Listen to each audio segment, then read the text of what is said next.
সুবহানাল্লাহ। জিজ্ঞাসা করতে চাই মুসলমান, আমরা যে তাওবা করি তাওবা কবুল হয় কি হয় না এটা কি আমরা দেখতে পাই? জোরে বলেন না কেন? পর্দানিশী মা বোনদেরকে জিজ্ঞাসা করলেও তারাও বলতো পাই না। কথা বলেন ঠিক কিনা? কিন্তু আজকে বুখারী শরীফের একটা হাদিস আপনাদের সামনে আমি রিওয়ায়াত করব। এই হাদিসের ভিতরে আল্লাহর নবী আপনাদের মতো জিজ্ঞাসা করতেছেন, সাহাবীরা শোনো, তোমরা যে তওবা করতেছো তওবা কি কবুল হয় তোমরা কি জানো?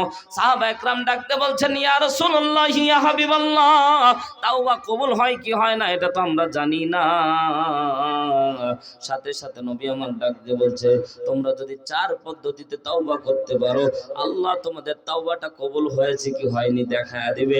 চিৎকার দিয়ে মুসলমানের মতো একবার বলেন না আল্লাহু আকবার। তাহলে আমাদের তাওবা আজকে থেকে কবুল হচ্ছে কি হচ্ছে না অন্তত আজকে আমরা কোরআন এবং হাদিস দিয়ে শিখে যাব ইনশাআল্লাহ। আল্লাহ কবুল করুন, বলেন আমিন। আর জোরে বলেন আমিন। সম্মানিত ভাইরা আমার, আমাদের গুনাহ মাফ হয়ে যাক এটা আমরা চিন্তা না করলেও, দুনিয়ার মানুষ চিন্তা না করলেও আলসের মালিক আল্লাহ রব্বুল আলামিন বিশ্ব নবীর দ্বারা চিন্তার ফিকিরটা বাড়িয়ে দিয়েছিলেন এবং আল্লাহ রব্বুল আলামিন বিশ্ব নবীর উপর ওহী নাজিল করে বিশ্ববাসীকে মাফ করার ঘোষণা দিয়ে দিয়েছে। জোরে বলেন সুবহানাল্লাহ। আমাদের যে গুনাহ হয় না, আমাদের অহরহ গুনাহ হয়। ও আল্লাহর বান্দারা, এখানে যারা আমরা স্টেজে বসে আছি, আপনারা যারা নিচে বসে আছেন, পাশে আমার মাইকম্যান বসে আছে, পিছনে পর্দা নিশি মা বোন সহ যারা বসে আছি, ও ভাই জিজ্ঞাসা করতে চাই, আমার গুনাহ যদি আপনাদের সামনে আজকে আল্লাহ উন্মুক্ত করে দিত, দেখায় দিত, আল্লাহর কসম করে বলি আপনারা কেউ আমার ওয়াজ শুনতেন না। জোরে বলেন না কেন? পিছনের ভাইয়েরা বলেন শুনতেন? কেউ শুনতেন না।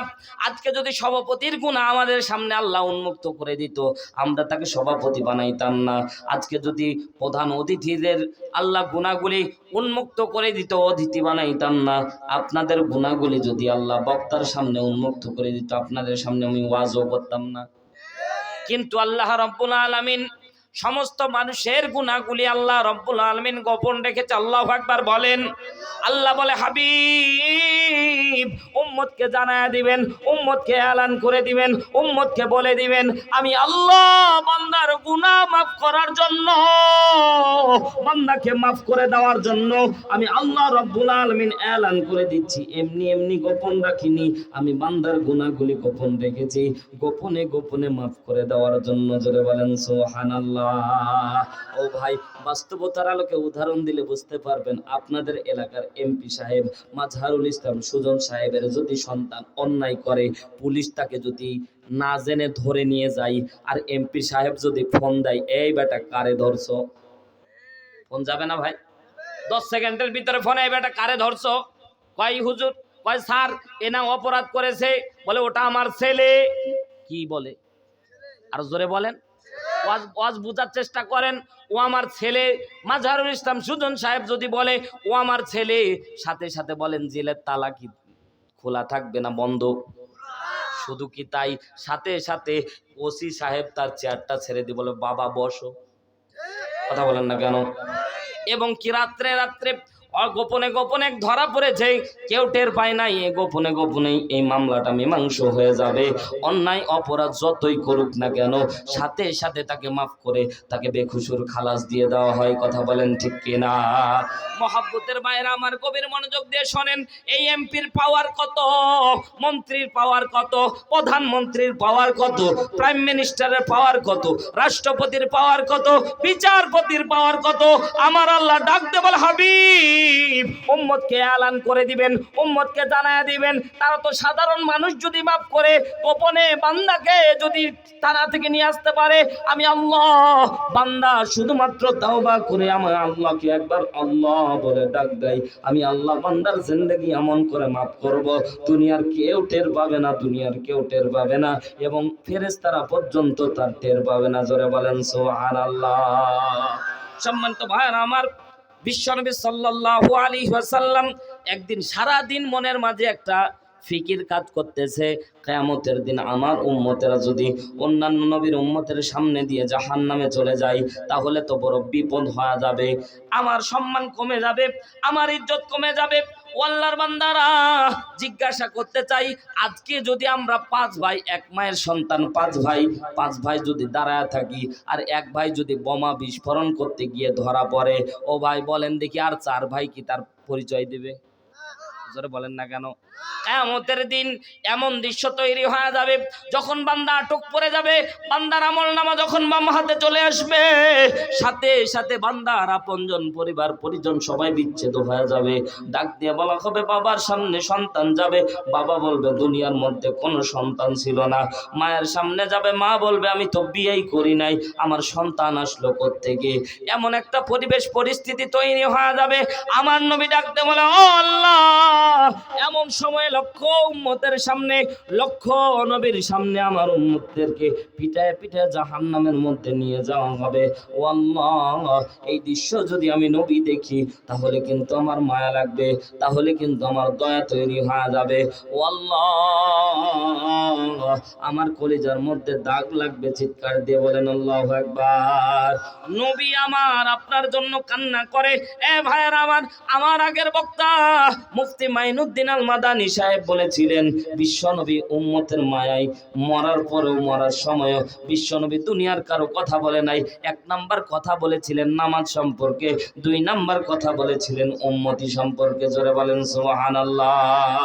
বিশ্বনবী 24টা ঘন্টা আপনাকে আমাকে নিয়ে চিন্তা করে, আর আপনি আমি নবীকে কষ্ট দেওয়ার জন্য বসে থাকি। কথা বলেন ঠিক কিনা?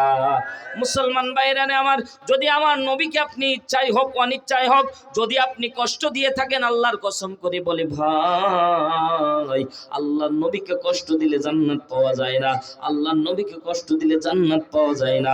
কথা বলেন ঠিক কিনা? জীবন কেঁদেছেন উম্মতেরই মায়ায়, আজীবন কেঁদেছেন উম্মতেরই মায়ায়। আলোর দিশা পেলাম আমি, আলোর দিশা পেলাম আমি, যে নামের ওসিলায়। সেই রাসূলকে কেউ গালি দিলে, তার শানে কেউ কুৎসা রটালে, বলো কি তা প্রাণে সয়? ব্যথা লাগে, ব্যথা লাগে বড়, ব্যথা লাগে কলিজায়। কথা বলেন ঠিক কিনা? মুসলমান ভাইরা আমার গভীর মনোযোগ দিয়ে শোনেন। বিশ্বনবী সারাদিন চিন্তা করতেছেন। বিশ্বনবীর চিন্তা ছিল আমার উম্মতের গুনাহ কেমনে মাফ হয়ে যায়। তো বিশ্বনবী সারাদিনের চিন্তাটাকে, ব্যাকুলতাটাকে আল্লাহ কাটানোর জন্য আলোচ্য যে আয়াত সূরা তাহরিমের 8 নম্বর আয়াত আপনাদের খেদমতে তেলাওয়াত করেছি, এই আয়াত আল্লাহ রব্বুল আলামিন বিশ্বনবীর উপর স্বপ্নে নাজিল করে দিচ্ছে। জোরে বলেন সুবহানাল্লাহ। আমার নবী এবার ঘুমিয়েছে। রাত্রিবেলা ঘুমানোর সাথে সাথে আল্লাহ রাব্বুল আলামিন আসমান থেকে জিবরাইল পাঠিয়ে দিলেন। জিবরাইল আলাইহিস সালাতু ওয়াস সালাম চলে আসলেন। আসসালামু আলাইকা ইয়া রাসূলুল্লাহ ইয়া হাবিবাল্লাহ। ওগো নবীজি, আল্লাহ আপনাকে সালাম জানাচ্ছে। চিৎকার দিয়ে একবার বলেন না আল্লাহু আকবার। 2 হাত আকাশের দিকে উঁচু করে বলেন আল্লাহু আকবার।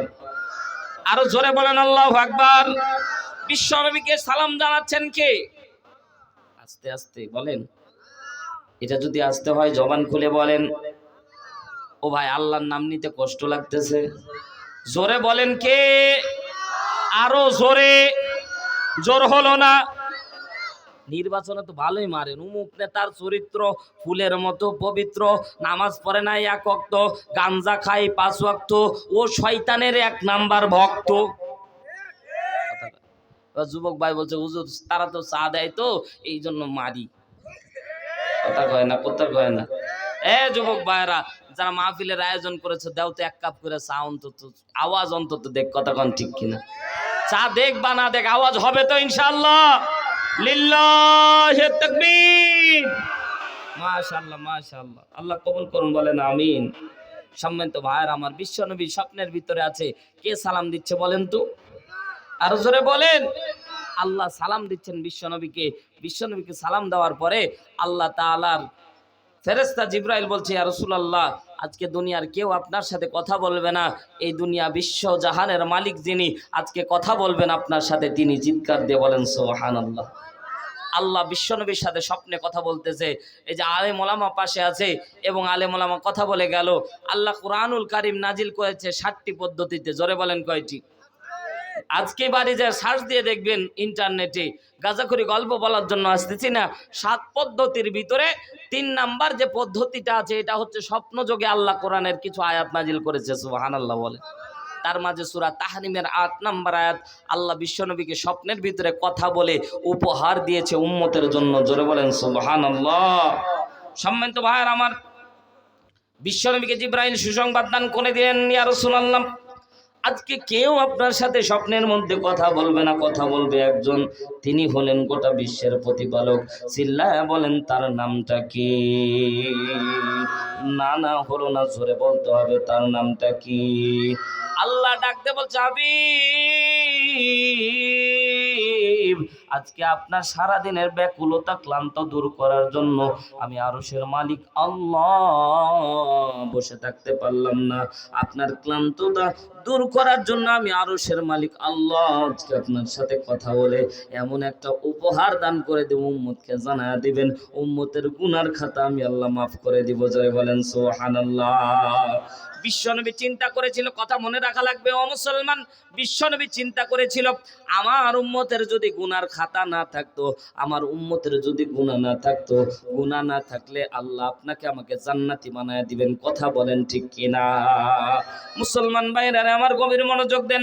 আপনার আমার যদি গুনাহ না থাকে, আপনার আমার যদি পাপ না থাকে, তাহলে তো আপনার আমার টেনশন নাই, চিন্তা নাই। যাদের পাপ থাকবে না, আল্লাহ বলেন ফালা খাউফুন আলাইহিম ওয়ালা হুম ইয়াহজানুন। জোরে বলতে হবে আল্লাহু আকবার।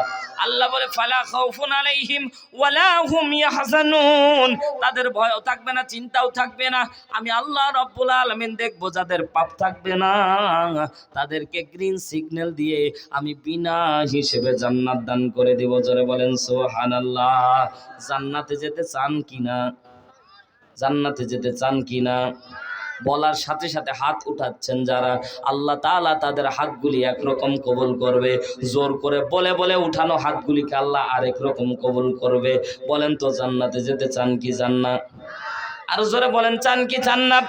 যদি জান্নাতে যেতে চান, পর্দানিশি আমার মা বোনেরা, যদি জান্নাতে যাওয়া আমাদের উদ্দেশ্য হয় তাহলে ওয়াজ আপনার জন্য। আর যদি মনে করেন হুজুর আমাদের পাপ মাফ হওয়ার দরকার নাই, তাহলে আপনার জন্য ওয়াজ নসিহতেরও দরকার নাই। কথা বলেন ঠিক কিনা? অনেক মানুষ যখন যুবক ভাইয়েরা মাহফিলের আয়োজন করে, অনেক মানুষের কাছে যখন টাকা উঠানোর জন্য যায়, ও ভাই জিজ্ঞাসা করতে চাই মাহফিলে খরচ আছে না নাই? মাহফিলের জন্য যখন চাঁদা উঠাতে যাই, অনেক মানুষ আছে মুরব্বী খাটাইসা মুরব্বী, গান বাজনা হলে করকরা 500 টাকার নোট বার করে দেয়, কিন্তু মাহফিল হলে ওই মুরব্বীর গায়ে জ্বালা পোড়া আছে না নাই? অনেক মানুষ আছে ভাই এই দুনিয়ার জগতে, আমার নিজের চোখে দেখা, এই টাকা যখন লিফলেট দেয় টাকা চাওয়ার জন্য বলে যে আমাদের মাহফিলের জন্য একটু অংশগ্রহণ করেন, 200 টাকার নোট বের করে দেয়, এদিকে দেয় টাকা, আর ফোন করে বলে তাড়াতাড়ি মাহফিল ঠেকা। কথা বলেন না কেন ভাই? এইদিকে দেয় টাকা আর ওইদিকে বলে তাড়াতাড়ি মাহফিল ঠেকা। কে দিচ্ছে রে ওই মাহফিল? কি করবে ওই মাহফিল? এত মাহফিল দিয়ে হয় কি? এত মাহফিল দিয়ে হয় কি? ও ভাই কোনোদিন গান বাজনার ব্যাপারে এত কথা হয় না। আর যুবকেরা কোরআনের আয়োজন করবে, এই যুবকদের কত কথা শোনা লাগে এরাই বুঝে, বাদ বাকি দুনিয়ার কেউ টের পায় না। কথা বলেন ঠিক কিনা? যুবক ভাইয়েরা পরের মুখের কথাই কান দেওয়া যাবে না। দ্বীনের জন্য যারা চলে, দ্বীনের জন্য যারা মুজাহিদ হয়, বিশ্বনবী বলেন খালিদ বিন ওয়ালিদের সাথে তারা জান্নাতের মধ্যে চলে যাবে। জোরে বলেন সুবহানাল্লাহ। সম্মানিত ভাইরা আমার গভীর মনোযোগ দেন। আল্লাহ রাব্বুল আলামিন সূরা তাহরিমের 8 নম্বর আয়াত নিয়ে কথা বলতেছি। বিশ্বনবীর উপর শানে নজুল থেকে কথা বলতেছি। বিশ্বনবীর উপর আল্লাহ রাব্বুল আলামিন ওহী নাজিল করার আগে ডাক দিয়ে বলছেন, হাবিব আজকে দেখতেছি আপনার মনটা খারাপ হয়ে আছে। বিশ্বনবী সাল্লাল্লাহু আলাইহি ওয়াসাল্লামের মন খারাপ হয়ে আছে। আমার আল্লাহ রাব্বুল আলামিন ডাক দেওয়ার সাথে সাথে আল্লাহর নবী আরো মনটা বেজার করে নিলেন, মনটা খারাপ করে ডাক দিয়ে বলেন, আল্লাহ ও রব্বুল আলামিন, কিয়ামতের দিন আমার উম্মতের গুনাহগুলি যদি তুমি মাফ না করো, কিয়ামতের দিন আমার উম্মতের গুনাহগুলি যদি তুমি আল্লাহ মাফ করে না দাও, কিয়ামতের দিন আমার উম্মতের গুনাহগুলি যদি তুমি মাফ করে না দাও ও রব্বুল আলামিন, তাহলে তো আমি বিপদে পড়ে যাব, আমি অন্যান্য নবীর উম্মতের সামনে আমি লজ্জিত হয়ে যাব। আল্লাহর নবীকে ডাকতে বললেন, হাবিব বলেন আপনার জন্য কি করতে পারি? সাথে সাথে আমার নবী ডাক দিয়ে বললেন, আল্লাহ, আমার উম্মতের হিসাবের খাতাটা আমি রাসূলের হাতে আপনি দান করবেন। চিৎকার দিয়ে বলেন না আল্লাহু আকবার। বিশ্বনবীকে আল্লাহ ডাকতে বলছেন, কার সাথে কার কথা হচ্ছে? বিশ্বনবীর সাথে আল্লাহর কথা হচ্ছে। বিশ্বনবী সাল্লাল্লাহু আলাইহি ওয়াসাল্লামের সাথে আল্লাহ রাব্বুল আলামিন কথা বলতেছেন, হাবিব উম্মতের জন্য গুনার খাতা আপনার হাতে যদি দিয়ে দিয়ে আপনি কি করবেন? জোরে বলেন না আল্লাহু আকবার। আর জোরে বলেন না আল্লাহু আকবার। ও ভাই, এইরকম বন্ধুর সাথে বন্ধুর যখন গল্প হয় তখন কি আপনি আপনি করে হয় নাকি? মহাব্বতটা আরো জুড়ে যাওয়ার জন্য তুমি তুমি করে কথা হয়, মহাব্বতটা জুড়ে যাওয়ার জন্য আরো কাছাকাছি কথা হয়। আল্লাহকে ডাকতে বলছে, আল্লাহ,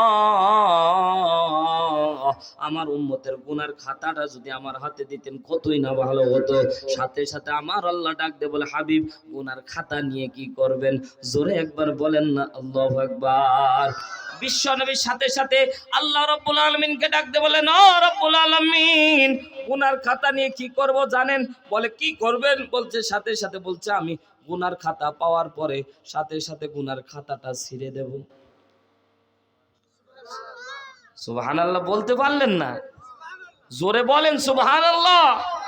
বিশ্বনবী কাকে নিয়ে ভাবতেছে? ও ভাই বলেন না কাকে বলেন? আমাকে। উম্মত এত পর কথা বলেন কেন? আমাকে নিয়ে। জোরে বলেন কাকে নিয়ে? এইভাবে বলেন কাকে নিয়ে? আমাকে নিয়ে ভাবতেছে। মুসলমান বলেন তো, আমরা কি শেষ নবীর উম্মত না? উম্মত না? জোরে বলেন না কেন? নিজেকে উম্মত দাবি করেন না করেন না? এ আল্লাহর বান্দারা, বিশ্বনবী উম্মতের জন্য চিন্তা করতেছেন। আল্লাহকে বলছে, রব্বুল আলামিন, উম্মতের গুনার খাতাটা যদি আমার হাতে দিতেন, গুনার খাতাটা পাওয়ার পরে আমি খাতাটা ছেড়ে দিতাম। আমার আল্লাহ ডাকতে বলে, হাবিব আপনি যা মনে করতেছেন তা না, অতগুলো গুড় হাফ কেজি না। আপনার উম্মতের গুনার খাতা ছিঁড়ে আপনি আপনার উম্মতকে নিয়ে জান্নাতে চলে যাবেন। আর অন্যান্য নবী তাকায় তাকায় দেখবে এমনটা হবে না। আপনি যদি এমন কাজ করেন অন্যান্য নবীর উম্মতেরা মিছিল দিবে। কথা বলেন ঠিক কিনা? ও ভাই, যদি লাইনের মধ্যে 100 জন ব্যক্তি দাঁড়ায় থাকে, হঠাৎ করে যদি কোনো ব্যক্তি সামনের দিকে ঢোকার চেষ্টা করে, তার বলেন তো তার মায়ের কম হয় না বেশি? বারবার চেষ্টা করে, বলে ভাই পিছন দিকে যাও, বারবার করে ভাই পিছন দিকে যাও, কিন্তু ঘাট টেরার মতো যদি সামনে ঢোকার চেষ্টা করে, বলেন তো বাঁচবে না মরবে? ও হাবিব, উম্মত কিন্তু উম্মতদেরকে নিয়ে আপনি গুনার খাতা ছিঁড়ে অন্যান্য নবীর সামনে উম্মতের গুনার খাতা ছিঁড়ে দেবেন, আর উম্মতকে নিয়ে পিঠায় জান্নাতের দিকে চলে যাবেন। আর অন্যান্য নবী উম্মতেরা তাকায় থাকবে। না না না, দৃশ্য কিন্তু এমন তৈরি হবে না, দৃশ্য কিন্তু পাল্টে যাবে। সেদিন কেউ কারো দিকে তাকাবে না। হাবিব, আপনি না হয় আপনার উম্মতের জন্য চিন্তা করলেন, কিন্তু অন্যান্য নবীর সামনে, অন্যান্য নবীর উম্মতের সামনে যদি গুনার খাতাটা ছিঁড়ে দেন, অন্যান্য নবীরা আপনাকে ছাড় দেবে না। কথা বলেন ঠিক কিনা? কথা কিন্তু আসলে বাস্তব। কথা বলেন ঠিক কিনা? ও মুসলমান ভাইরা, বিশ্বনবীকে যখন আল্লাহ ডাকতে বলে, হাবিব সিচুয়েশন কিন্তু অ্যাবনরমাল থাকবে না, সিচুয়েশন আল্লাহ আলাদা দিকে চলে যাবে। সাথে সাথে আমার নবী একটু লজ্জা পেলেন। আল্লাহকে এমন একটা প্রস্তাব দিলাম, এই প্রস্তাবটা যেন কাজে আসতেছে না। মনে মনে চিন্তা করলেন, আহারে এমন কথা বলে ফেললাম, লজ্জা বোধ হয়ে গেল। মাথাটা নিচু করে ফেললেন। আমার আল্লাহ ডাকতে বলে, হাবিব মাথা নিচু করে, লজ্জা পেয়েছেন বুঝি? বলে হ্যাঁ হ্যাঁ হ্যাঁ, লজ্জা পেয়েছি। বিশ্বনবীকে আল্লাহ বলছেন, হাবিব মাথাটা আপনি উঠান। আপনার মাথা উঠানোর জন্য আমি আল্লাহ যা করার তাই করতেছি। জোরে বলেন না সুবহানাল্লাহ। বিশ্বনবী বলছেন, না না না, মাথা উঠাবো না, আমার লজ্জা লাগতেছে। আল্লাহ ডাকতে বলেন, আয়াত নাযিল হয়ে গেল। আল্লাহ ডাকতে বলে, ইয়া আইয়ুহাল্লাযীনা আমানু তুবু ইলাল্লাহ।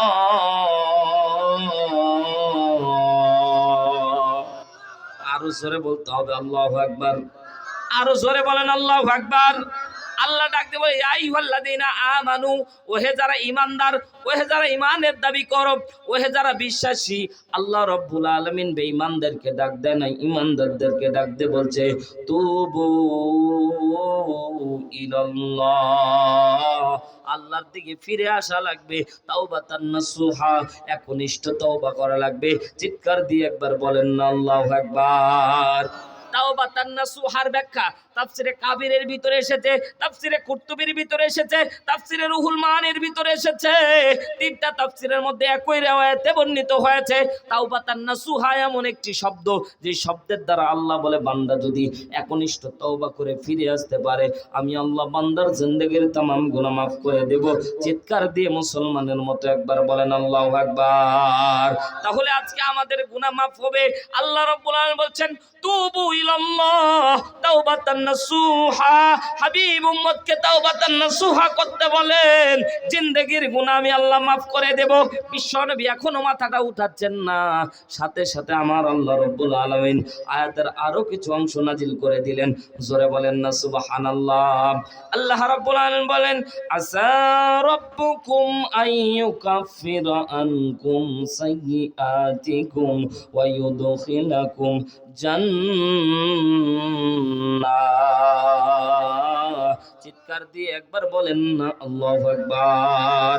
আল্লাহ বলছে আসা রব্বুকুম, আপনার প্রভু আপনাকে ওয়াদা করতেছেন, আপনার প্রভু আপনাকে এলান করে দিচ্ছে, আপনার প্রভু আপনাকে জানায় দিচ্ছে আইয়ুকাফির আনকুম সাইয়্যাতিকুম, আমি আল্লাহ আপনার উম্মতের গুনাহগুলি এমন ভাবে মিটায় দেব, আপনার উম্মতের কোনো গুনাহ থাকবে না, গুনাহ থাকবে না, গুনাহ থাকবে না। আরো জোরে বলেন না সুবহানাল্লাহ। আপনার উম্মতের কোনো গুনাহ থাকবে না। সাথে সাথে আমার আল্লাহ বলছে শুধু কি তাই না, না না ও হাবিব, আপনার উম্মতের মাকসাদ কত দূর পর্যন্ত, বলে জান্নাত পর্যন্ত। আল্লাহ বলে ওয়া ইউদখিলাকুম জান্নাহ। চিৎকার দিয়ে একবার বলেন না আল্লাহু আকবার। ইউদখিলাকুম, আল্লাহ বলে আপনার উম্মত জান্নাতে প্রবেশ করেই ফেলেছে। সুবহানাল্লাহ। আপনার উম্মত জান্নাতে প্রবেশ করেই ফেলেছে। বলে জান্নাতে প্রবেশ করেনি কি জন্য? এক বাকে ডাক দিয়ে বলছে আল্লাহ রাব্বুল আলামিন ডাক দিয়ে বলছে উম্মত প্রবেশ করেনি কেন? বলছে মরেনি, তাই মরলেই আল্লাহর জান্নাতে প্রবেশ করে ফেলবে। জোরে বলেন না সুবহানাল্লাহ। বিশ্বনবী এখনো মাথা উঠায় না আল্লাহু আকবার। বিশ্বনবীর মুখে হাসি ফোটানোর জন্য আমার আল্লাহ অন্য আয়াতের ভিতরে তাফসীরকারগণ ব্যাখ্যা করে আল্লাহ রাসূল সাল্লাল্লাহু আলাইহি ওয়াসাল্লাম এখনো মাথাটা উঁচু করতেছে না। আল্লাহ রাব্বুল আলামিন বলছেন, আল্লাহ বলছে ফালা ইউবাদদিলুল্লাহি সাইয়্যাতি হাসানা। অন্য আয়াত নাজিল করে আল্লাহ ডাকতে বলছে হাবিব আপনি মাথা কেন উঠাচ্ছেন না, আমি আল্লাহ জানি। জোরে বলেন না সুবহানাল্লাহ। এ পর্দানিশী মা বোনেরা, জীবনে অনেক গুনাহ করেছো মা, পরকিয়া করতে ছাড়ো নাই, অন্যায় কাজ করতে ছাড়ো নাই, জুলুম করতে ছাড়ো নাই, জেনা করতে ছাড়ো নাই মা। আজকে শুধুমাত্র একটু আলোচনা শুনে রাখেন। আল্লাহর কসম করে বলি অসংখ্য মা আছে যারা গোপনে অনেক জেনা করে ফেলেছে, অসংখ্য মা আছে যারা গীবত করে ফেলেছে। আল্লাহর কসম করে বলি আজকে আপনার জিন্দেগীর তামাম গুনাহ আমার আল্লাহ মাফ করে দিবে। জোরে বলেন না সুবহানাল্লাহ। আজকে আপনাদের সামনে কোরআনে বর্ণিত একটা ঘটনা, আপনাদের বাস্তব ঘটনা আপনাদের সামনে উল্লেখ করব। সূরা নূরের ভিতরে একটি আয়াত, সূরা নূরের ভিতরে একটি আয়াত বর্ণিত হয়েছে। একজন পর্দানিশী মহিলা ছিল। জোরে বলেন কি মহিলা? পর্দানিশী মহিলারে যেখানে সেখানে দেখা যায় নাকি? জোরে বলেন না কেন? একটা পর্দানিশী, একজন পর্দানিশী মহিলা ছিল। এই মহিলা যখন মৃত্যুবরণ করলো, ভাই কোরআন থেকে ঘটনা বলতেছি, গাজাখড়ি গল্প না। এই পর্দানিশী মহিলা যখন মৃত্যুবরণ করলেন, এই মহিলা মৃত্যুবরণ করার পরে মহিলাকে গোসল করার দরকার আছে না নাই? এলাকার ভিতরে, অনেক এলাকার ভিতরে খেয়াল করে দেখবেন, মা বোনেরা গভীর মনোযোগ দিয়ে শোনেন, অনেক এলাকার মধ্যে খেয়াল করে দেখবেন মহিলাকে গোসল করানোর জন্য একজন ধাত্রী পাওয়া যায়। এলাকার মধ্যে সব মহিলাদের গোসল সে করায়, এরকম এলাকার মধ্যে আছে না নাই? ওই এলাকার মধ্যে একজন মহিলা ছিল যে গোসল করাতো। এই মহিলা গোসল করাতে আসার পরে, গোসল করাতে গিয়ে যখন পুরা শরীরের মধ্যে যখন সে গোসল করাচ্ছিল, হঠাৎ করে উরুর উপরে যখন হাত দিয়েছে, এই উরুর উপর হাত দেওয়ার সাথে সাথে উরুর উপরে তার হাতটা আটকে গেছে, কোনো রকমের হাতটা আর ছুটে না। এক পর্যায়ে যখন কোনো রকমের হাত ছুটে না, এলাকার লোকজনকে ডাক দেওয়া হলো যে এই মহিলার সাথে তার মহিলার কানেক্টিভিটি কেমন, কোনো রক্তের কোনো সম্পর্ক নাই, তারপরও মহিলার উরুর সাথে মহিলার হাত আটকে গেল, কারণটা কি? এক পর্যায়ে থানা বৈঠক শুরু হয়ে গেল, এলাকার মধ্যে বৈঠক হয়ে গেল, এলাকার আলেম ওলামা সবাই মিলে একটা রায় দিয়ে দিল যে না না না, এক পর্যায়ে ওই মহিলার উরু থেকে গোস্ত কেটে ফেলা হোক, না হলে তো তাকে কবর দেওয়া লাগবে। কথা বলেন ঠিক কিনা? আবার পর্দানিশী মহিলা, পর্দানিশী এমন পর্দানিশী মহিলা ছিল যে মহিলাকে কেউ দেখে নাই, ওই মহিলা গোসল দিতে গিয়ে তার হাতটা আটকে গেছে। এবার হাত যখন আটকে গেছে তখন হাত কাটার জন্য রায় হলো, প্রথম নাম্বার রায়, 1 নাম্বার রায় মনে রাখা লাগবে, 1 নাম্বার রায় হলো মহিলার উরু থেকে তার গোস্ত কেটে নেওয়া লাগবে, পরবর্তী যাতে করে তার হাত ছুটানো যায়। এবার ওই লাশের ওই মহিলার যারা আত্মীয় স্বজন ছিল ডাক দিয়ে বললো, আমার পদ্মানিশী মা, ডাক দিয়ে বললো আমার পদ্মানিশী বউ, জীবনও কেউ দেখে নাই তার এই রান, তার এই রানের গোস্ত যাতে অন্য কেউ না দেখে, আমরা না এই আইন মানি না। সাথে সাথে আবার চলে গেল। অনেক সময় দেখবেন চৌকিদার এলাকার মানে দেখবেন যে চেয়ারম্যান মেম্বার পরিষদে বিচার করে, ঠিক না? সেখানে যদি বিচার না মানে হাইকোর্টের দিকে চলে যায়। এবার হাইকোর্টের মধ্যে আলেম ওলামা, স্থানীয় যারা আলেম ওলামা ছিল তাদেরকে নিয়ে আসা হলো। এবার ডাক দিয়ে বলা হোক ওই মহিলার হাত কেটে দেওয়া হোক। এবার বলেন তো, জিন্দা মহিলার কি হাত কাটা, যদি হাত কাটে তার পরিবার কি সহ্য করবে? বলে এমনিতেই ভালো কাজ করার জন্য এসেছি, গোসল করায় দিয়েছি, এই না কত, আবার আমাদের হাত কাটবেন, এটাও মানা হলো না। এবার এক পর্যায়ে হাত কিন্তু আটকা আছে ভাই, কিন্তু এই হাত আটকার কাজে এবার রায় চলে গেল মদিনার ভূখণ্ডের ভিতরে। সেই মদিনা শাসন করতো ইমাম মালিক রহমতুল্লাহ আলাই। জোরে বলেন না সুবহানাল্লাহ। ইমাম মালিক রহমতুল্লাহ আলাইয়ের কাছে যখন বিচার চলে গেল, এই বিচার চলে যাওয়ার সাথে সাথে ইমাম মালিক চলে আসতেছে 200 কিলোমিটার দূর। জোরে বলেন কত? 200 কিলোমিটার দূর পায়ে হেঁটে চলে আসতেছে বিচার করার জন্য। ও মুসলমান ভাই, পর্দানিশী মা বোন, এই ঘটনা শোনার দরকার আছে না নাই? কেমন আশ্চর্য ঘটনা, কি ঘটনার কারণে তার হাত আটকে গেল আল্লাহ রাব্বুল আলামিন কোরআনের মধ্যে আয়াত নাজিল করে জানায় দিচ্ছে। চিৎকার দিয়ে বলেন না সুবহানাল্লাহ। মুসলমান ভাইরা আমার কথাগুলি বোঝার চেষ্টা করেন। আল্লাহর নবী সাল্লাল্লাহু আলাইহি ওয়াসাল্লাম, বিশ্ব নবী আল্লাহকে বলছে, আল্লাহ উম্মতের গুনাহ মাফ না হওয়া পর্যন্ত, উম্মতের গুনাহ মাফ না হওয়া পর্যন্ত মাথা উঠাবো না। আল্লাহ বলে ফালা ইউবাদদিলুল্লাহি সাইয়্যাতি হাসানা। জিজ্ঞাসা করতে চাই মুসলমান, এই পৃষ্ঠায় লেখা আছে না নাই? জোরে বলেন, আরো জোরে। দেখতে পাচ্ছেন আপনারা? পিছনের ভাইয়েরা দেখতে পাচ্ছেন? আপনাদের চোখের জ্যোতি তো খুব ভালো ভাই। এই পৃষ্ঠায় লেখা আছে, আল্লাহ বলে ফালা ইউবাদদিলুল্লাহি সাইয়্যাতি হাসানা। হাবিব উম্মতকে জানায় দিবেন উম্মতের গুনাহ আমি আল্লাহ শুধু মাফ করব না, না না, আমি আল্লাহ উম্মতের গুনাহটা উল্টায়া দিব। আর উম্মতের গুনাহ উল্টায়া দিয়ে আমার আল্লাহ রাব্বুল আলামিন বলেন উম্মতের গুনাহ উল্টায়া দিয়ে ওই গুনাহটাকে আমি সওয়াবে রূপান্তরিত করে দেব। জোরে বলেন সুবহানাল্লাহ। সম্মানিত ভাইয়েরা আমার, বিশ্ব নবী মাথাটা উঁচু করলেন, মুচকি মুচকি হাসি দিলেন, ডাক দিয়ে বলেন, আল্লাহ এমন একটা উপহারের জন্যই তো এতক্ষণ মাথাটা নিচু করে আছি। আমার আল্লাহ ডাক দিয়ে বললে, আপনি যদি মাথাটা আরেকটু উঁচু করে থাকতেন, নিচু করে থাকতেন, আমি আল্লাহ আরো উপহার আপনাকে দান করে দিতাম। জোরে বলেন সুবহানাল্লাহ। মুহাদ্দিসিনে কেরাম বর্ণনা করেন, বিশ্ব নবী যদি মাথাটা নিচু করে থাকতেন, আল্লাহ কি জানি আরো আয়াত নাজিল করে কি জানি আরো উপহার দান করতেন। কিন্তু এতটুকু পর্যন্ত বিশ্ব নবী মাথাটা উঁচু করে দিয়ে মুচকি একটা হাসি দিয়ে দিয়েছে। জোরে বলেন সুবহানাল্লাহ। আল্লাহর নবীর উপরে আলোচ্য আয়াত নাজিল হয়ে গেল। বিশ্ব নবী ফজরের নামাজ পড়ে সাহাবায়ে কেরামকে বলছেন, সাহাবীরা শুনে রাখো, আপনাদের জিন্দেগীর तमाम গুনাহ মাফ হোক, এটা তোমরা কি যাও? সাহাবায়ে কেরামকে বলার সাথে সাথে সাহাবায়ে কেরাম বললেন, ইয়া রাসূলুল্লাহ, গুনাহ জীবনের গুনাহ মাফ হোক, এটা কে না চাই? কথা বলেন ঠিক কিনা? গুনাহ মাফ কে না হোক, এটা কে না চাই? ও নবী, আমাদের গুনাহ মাফ হয়ে যাক, এটাই তো আমরা চাই। ও আল্লাহর বান্দারা, বিশ্ব নবী ডাক দিয়ে বললেন, আল্লাহ তোমাদের জন্য গুনাহ ক্ষমার জন্য তোমাদের জন্য আল্লাহ রাব্বুল আলামিন একটা বিশেষ নিয়ামত দান করে দিচ্ছে। তোমাদের জিন্দেগীর तमाम গুনাহ আমার আল্লাহ মাফ করে দিবে। জোরে বলেন সুবহানাল্লাহ। ইয়া আইয়ুহাল্লাযীনা আমানু, আয়াত তেলাওয়াত করে দিলেন, ইয়া আইয়ুহাল্লাযীনা আমানু তুবু ইলাল্লাহ, তুবু ইলাল্লাহ। আল্লাহ বলেন তুবু ইলাল্লাহ, বান্দা যদি ফিরে আসে গুনাহ থেকে তাওবাতান নাসুহা, একনিষ্ঠ তাওবা যদি করতে পারে বান্দা, বান্দার জিন্দেগীর तमाम গুনাহ আমি আল্লাহ মাফ করে দেব। জোরে বলেন সুবহানাল্লাহ। সম্মানিত ভাইরা আমার, গভীর মনোযোগ দেন।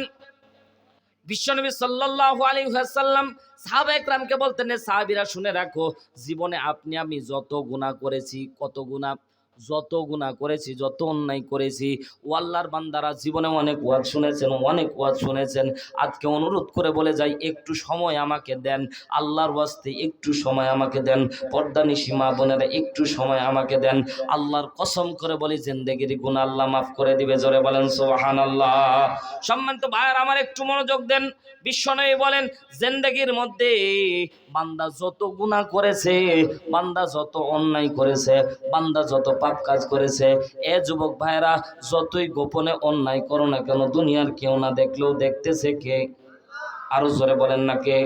দুনিয়ার কেউ না দেখলেও দেখে কে? অন্ধকারে পাপ করলে দেখে কে? আলোতে পাপ করলে দেখে কে? আল্লাহর বান্দারা, নির্জন নিবৃত্তে যতই আপনারা খারাপ কাজ করেন না কেন, দুনিয়ার কেউ না দেখলেও আমার আল্লাহ দেখে। কথা বলেন ঠিক কিনা? বিশ্বনবী বলেন, আপনি আমি যেই অন্যায় করি না কেন, প্রত্যেকটা অন্যায়ের শাস্তি আল্লাহ রব্বুল আলামিন যদি মাফ করে না দেয়, প্রত্যেকটা অন্যায়ের শাস্তি আপনার আমার জন্য নির্ধারিত। কথা বলেন ঠিক কিনা? মুসলমান ভাইরা আমার, গভীর মনোযোগ দেন। হযরত ওমর রাদিয়াল্লাহু তাআলা আনহু খেলাফতের মসনদে বসা হযরত ওমর রাদিয়াল্লাহু তাআলা আনহু হঠাৎ করে খেয়াল করে দেখলেন, তার বাড়ির আঙিনার সামনের দিকে একটা লাশের 12 টুকরা করে, একটা ছোট্ট বাচ্চাকে 12 টুকরা করে হযরত ওমর বাড়ির উঠানের মধ্যে ফেলে দিয়ে চলে গেছে। ফেলার সাথে সাথে একটা চিরকুট লিখে গলার মধ্যে ঝুলায়া দেওয়া হয়েছে। গলার মধ্যে চিরকুটের ভিতরে লেখা আছে, হযরত ওমর, এই শিশুর হত্যাকারীকে তোমাকে বের করে এই শিশুর হত্যাকারীর বিচার করাই লাগবে। এবার জিজ্ঞাসা করতে চাই, হঠাৎ একটা লাশ দেখার পরে কোনো সিমটম ছাড়াই অপরাধীকে ধরা কঠিন না সহজ? জোরে বলেন না কেন? আল্লাহর বান্দারা একটু গভীর মনোযোগ দেন। হযরত ওমর বিচলিত হয়ে গেলেন।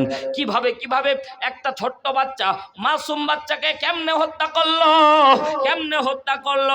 কত বড় পাষণ্ড হৃদয়ের অধিকারী ছোট্ট নবজাতক শিশু কোনোদিন দুনিয়ার মধ্যে আসার পরই, দুনিয়ার মধ্যে থাকার 1 থেকে 10 দিনের ভিতরে সন্তানের বয়স, ছোট্ট বাচ্চাকে 12 টুকরা করে জবাই করে দিয়ে হযরত ওমরের উঠোনের মধ্যে রেখে গেছে।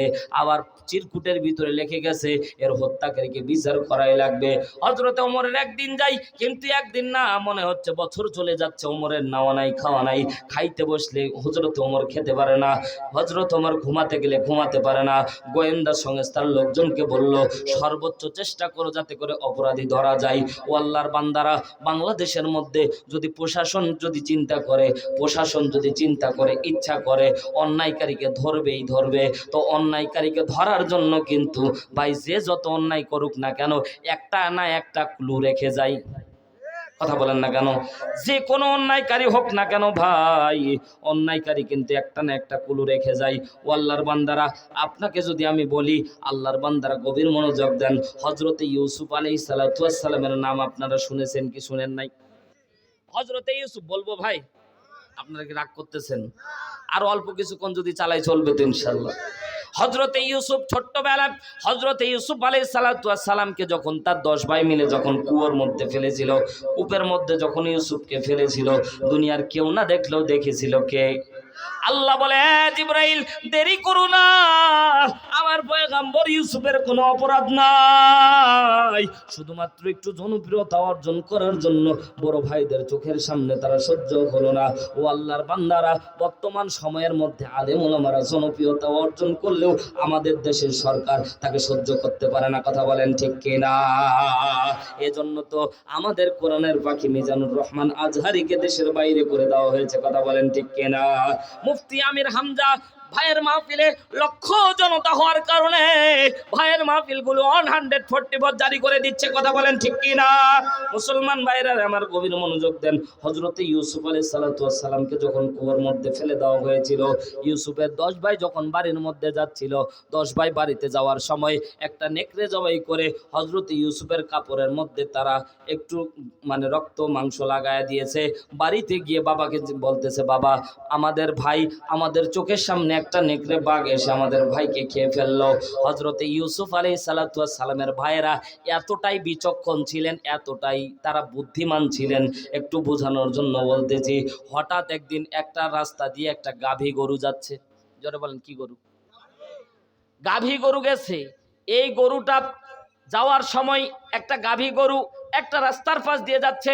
তার মালিক কিছুক্ষণ পর খুঁজতেছে, জিজ্ঞাসা করতে, ইউসুফের 10 ভাইরা বসে আছে, জিজ্ঞাসা করছে, এ লাবিব, এ আবির, তোমরা কি দেখেছো আমার একটা গরু গেছে?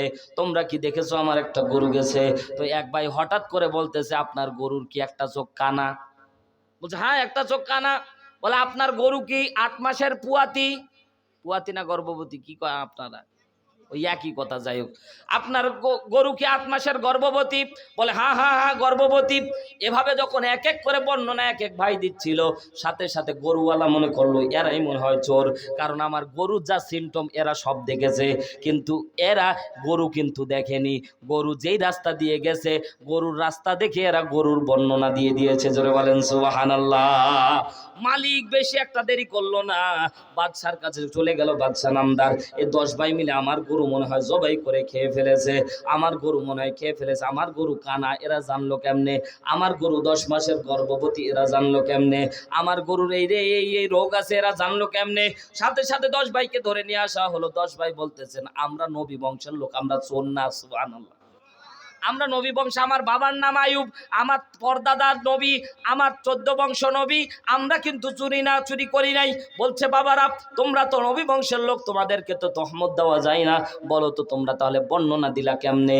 এক ভাই যে বলেছিল চোখ কানা, সে বলতেছে যদি গরুর চোখ কানাই না হবে, তাহলে যে রাস্তা দিয়ে গেছে শুধু একদিক খেয়ে গেছে, আরেক দিক খায়নি। একটা আইলের পাশ দিয়ে গেছে, যদি সে কানা না হয়তো এদিকেও কিছু খাইতো, এদিকেও কিছু খাইতো। তো তারা সিমটম বর্ণনা করতেছে, গরু যদি এক চোখা না হয় তোর একদিক খায়া চলে গেছে। আরেক ভাই বলতেছে, হুজুর নামদার শুনে রাখেন, গরু আমি কেন গর্ভবতী বললাম, কারণ গরুর 4টা পা আছে, পিছনের 2 পা দেখলাম অর্ধেক অর্ধেক গর্তের ভিতরে পা দিকে ঢলে পড়েছে। এই দেখে আমি চিন্তা করে দেখলাম যে যদি পিছনটা ওর ভারী হয়ে আছে, অর্থাৎ গর্ভবতী না হলে পিছনও ভারী হয় না। কথা বলেন ঠিক কিনা? আমি এই সিমটম দেখে বুঝতে পারলাম হয়তো শেষ দিকে চলে এসেছে, এজন্য 8 মাস বললাম, হুবহু 8 মাসের গর্ভবতী ছিল। সুবহানাল্লাহ বলে। এভাবে বর্ণনা করতে করতে বাদশা নামদার পর্যন্ত তাদের প্রেমে পড়ে গেল। বাদশা নামদার জিজ্ঞাসা করে, এ আল্লাহর বান্দারা, তোমরা আসো, তোমরা আসো, তোমাদের এত বুদ্ধি, এত বুদ্ধি, তোমরা একটু এদিকে আসো, তোমাদের একটু মেহমানদারি করাই। এবার মেহমানদারি করাতে গিয়ে আরেক বিপদ। মেহমানদারি যখন ভিতরে 10 ভাই খাচ্ছে, এক ভাই আরেক ভাইকে করছে, এ ভাই আমরা এখানে খাওয়াটা আমাদের উচিত হয় নাই। আরেক ভাই বলছে, কেন রে ভাই? বলছে এই বাদশা কিন্তু জারদ সন্তান। এবার বলেন বাচ্চার মাথা ঠিক থাকবে? জোরে বলেন না কেন? এদেরকে কত ভালোবেসে এনে চোর থেকে বাঁচায় এদের খাওয়াচ্ছি, ঠিক না? চোর এদেরকে চোর হিসেবে ধরে নিয়ে আসলো, তারপরে এদেরকে ভালো লাগলো দেখে তাদেরকে খাওয়াচ্ছি, আর তারা না বলছে আমি নাকি জারদ সন্তান। ডাক দে বলছে, এই খাওয়া দাও বন্ধ করে দাও, এদের খাওয়া নিয়ে পালাও। সুবহানাল্লাহ। জিজ্ঞাসা করলে খাওয়া বন্ধ করতেছেন কেন? বলছে তোমরা আমারে জারদ সন্তান বললা, যতক্ষণ প্রমাণ না দিবা ততক্ষণ পর্যন্ত তোমাদেরকে ছাড় দেওয়া হন, তোমাদের ফাঁসি দেওয়া হবে। আরেক ভাই বলছে, এত তুই ট্যাপার ট্যাপার করিস কেন? ভাইয়ের ভিতর থাকে না ভাই? এক ভাই বলছে, এই তুই এত ট্যাপ ট্যাপ করিস কেন? তুই তোর বেশি বলার কারণে তাই বিপদ। তুই যদি গর্ভবতী না হইতি ও জীবন আমাদের ধরতো না। কথাটা ঠিক কিনা? এবার আরেক ভাই ওর ভিতরেই বলে ফেলছে যে যে মহিলা এই রুটি পাকাইছে ওই মহিলার মাসিক সমস্যা। বলেন তো বিপদ কম না বেশি? ও মহিলাও রেগে গেছে ভিতর থেকে। কথাগণ ঠিক কিনা? ও মারার জন্য ওই যে কি বলে যে খুন্তি না কি দিয়ে রুটি যে উল্টায়, ছেচকি, মাশাআল্লাহ কি এটা, যাক একটা ভাষা শিখলাম, ছেচকি নিয়ে দৌড় মেরেছে ওরা মারার জন্য। তা জিজ্ঞাসা করা হলো, প্রত্যেকটা কথার রেফারেন্স দেখেন। জিজ্ঞাসা করলো, তুমি যে জারজ বললা কেন? তো বলতেছে, আমরা নবী বংশের লোক, যারা জারজ সন্তান তারা মেহমানদারি করাতে তারা কার্পণ্য করে, মেহমানদের সাথে এসে তারা খায় না। সুবহানাল্লাহ বলে। তবে আমি যে জারজ, যেটা প্রমাণ হবে কেমনে? কথা প্রমাণ তো হবে আপনার মায়ের কাছে গেলে, এমনি তো আর হবে না। কথা কোন ঠিক কিনা? সন্তান হালাল জাদা না হারাম জাদা আমরা টের পাবো ভাই। আমরা তো বাইরে বাইরে খেটে বেড়াই, টের পাবে মা বোন। কথা কোন ঠিক কিনা? মা বোন জানে কয়জনের সাথে রাত্রে থেকেছে। আস্তে কন, মা বোনেরা রাগ করেন না মা, কারণ আপনারা জানেন যে এই সন্তান হালাল না হারাম। তো বাদশাহ নামদার চলে গেলেন মায়ের কাছে, গিয়ে বলছে, মা সত্যিকারই বলো, নবী বংশের মানুষ তো মিথ্যা কথা বলতে পারে না। মা বলছে, বাবা সত্যি কথাই বলছে, তোর বাবা আমারে বিয়ে করেছিল, তোর বাবার কোটি টাকার সম্পদ ছিল, তোর বাবা রাজা ছিল ঠিকই, কিন্তু তোর বাবার পুরুষত্ব ছিল না। রাখালের সাথে মিলন ঘটায় তোর জন্ম হয়েছে। নাউজুবিল্লাহ বলেন। সত্য হয়ে গেল যখন 10 ভাইকে ছেড়ে দিয়ে বলল, এই এবার বলো, ওই যে মহিলার যে সমস্যা তোমরা জানলা কেমনে? বলছে, আরেক ভাই বলছে, ওই যে রুটি সেকতেছিল, মহিলার সমস্যা না হলে মধ্যখানে খানে এরকম কাঁচা থাকতো না। এত বোঝাচ্ছি আপনাকে, এত বুদ্ধি থাকার পরেও হজরতে ইউসুফকে যখন জবাই করে, হজরতে ইউসুফকে যখন কুয়ার মধ্যে ফেলে, যখন গাধা জবাই করে যখন রক্ত মাখাচ্ছিল, এতটুক সেন্স তাদের কাজ করে নাই যে বাঘ খেলে জামা ছিঁড়ে যায়। এই সেন্স তাদের কাজ করে নাই। এই সেন্স যখন না কাজ করেছে, ওই সন্তানকে যখন কাছে নিয়ে গেছে, তখন ওই বাবা বলতেছে, এত সুন্দর নেকড়ে বাঘ রে, আমার ইউসুফ রে খাইলো, কিন্তু কাপড় ছুঁয়েও দেখলো না। দেখেন 10 ভাইয়ের বুদ্ধিতে কম ছিল ভাই। ওরা ওরা রাস্তায় পা দেখলে বলে দিত কোন বংশের লোক, অথচ এতটুক সেন্স তাদের কাজ করেনি। তার মানে যারা হত্যা করে, অন্যায় করে, কোনো না কোনো কুলু রেখেই যায়। কথা বলেন ঠিক কিনা? হজরতে ওমর ভুলে গেলে চলবে না। হজরতে ওমর গোয়েন্দা বাহিনীকে লাগায় দিলেন, গোয়েন্দার লোকেরা, কোন রকমের কমতি করা যাবে না, কোন রকমের কমতি করা যাবে না, তাড়াতাড়ি হত্যাকারীকে বিচার কাস্টে নিয়ে আসা লাগবে, কারণ আমার ঘুম নাই রাত্রে, দিনের মধ্যে খাওয়া নাই। হজরতে ওমর কেমন বিচারপতি ছিলেন দেখেন, খেয়াল করে। আজকে আমাদের বিচারপতিরা কেমন আর ওমর কেমন? কথা বলেন ঠিক কিনা? হজরতে ওমর রাত দিন খাওয়া নাই নাওয়া নাই। হজরতে ওমর একদিন তার বিচারালয়ের সিংহাসনের মধ্যে রাষ্ট্রপতির আসনে বসে আছে। একজন মহিলা হঠাৎ করে বাবাকে, একটা বৃদ্ধা বাবাকে হাতের মধ্যে ধরে নিয়ে